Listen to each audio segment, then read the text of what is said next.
Assalamualaikum warahmatullahi wabarakatuh. Nama saya Ika Nurmaya. Saya pastroper dari Gresik. Saat ini saya berada di Ayub Camp, tepatnya di kolam ikan.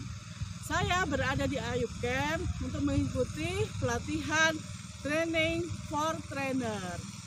2 hari setelah saya mengikuti pelatihan ini, yang saya dapat adalah yang pertama adalah saya mengetahui cara untuk melakukan perencanaan, membuat rumusan bagaimana kita mengajukan suatu materi untuk disampaikan kepada pemirsa.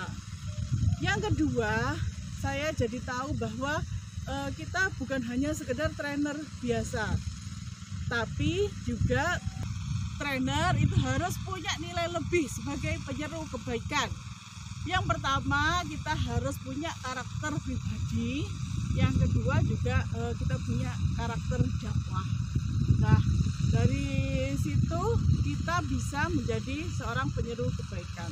Dan yang ketiga, kita harus menjalankan visi misi dari Ustadz Haris Mujahid ya, supaya nantinya Pas Al-Kasau ini bisa berkontribusi yang lebih luas di bidang kesehatan untuk umat.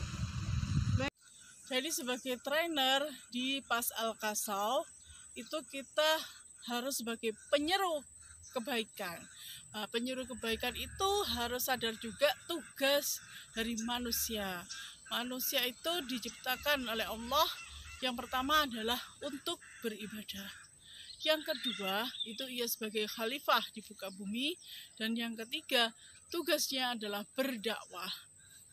Dia adalah penyampai kebaikan-kebaikan yang mengantarkan kepada fitrah keimanan. Kemudian untuk karakter pribadi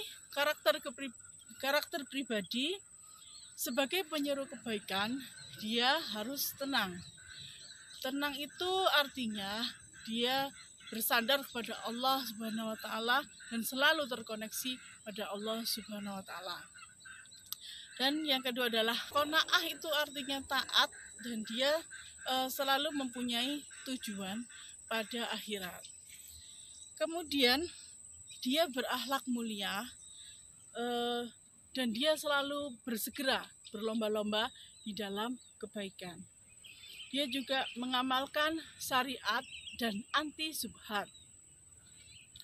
Dan dia selalu memohon pada Allah agar Allah menetapkan hatinya atau dia bisa istiqomah. Sedangkan untuk karakter pendakwah, yang pertama adalah dia harus berilmu. Kemudian yang kedua, dia selalu memohon pertolongan kepada Allah. Yang ketiga, dia bil hikmah, yaitu dia mengetahui porsinya. Kemudian dia juga tidak terlalu menekan ya. Dia juga paham situasi kondisi. Jadi misalnya dia melakukan trainer di daerah A, itu tidak bisa dibandingkan dengan daerah B, karena setiap daerah itu mempunyai situasi dan kondisi yang berbeda. Kemudian yang keempat, ia harus sabar gitu ya. Yang kelima, dia memakai kacamata ayah. Maksudnya dia memakai kacamata ayah, dia harus sering tersenyum ya. Kemudian dia harus tulus dan dia tidak merasa terbebani. Dia tidak merasa terbebani, maksudnya adalah sesuai kemampuan dari dirinya maupun dari apa yang ia layani. Tapi harus tetap melakukan yang terbaik. Begitulah makna yang saya dapat dalam 2 hari pelatihan TFT di Ayub Camp Klaten ini. Terima kasih. Wassalamualaikum warahmatullahi wabarakatuh.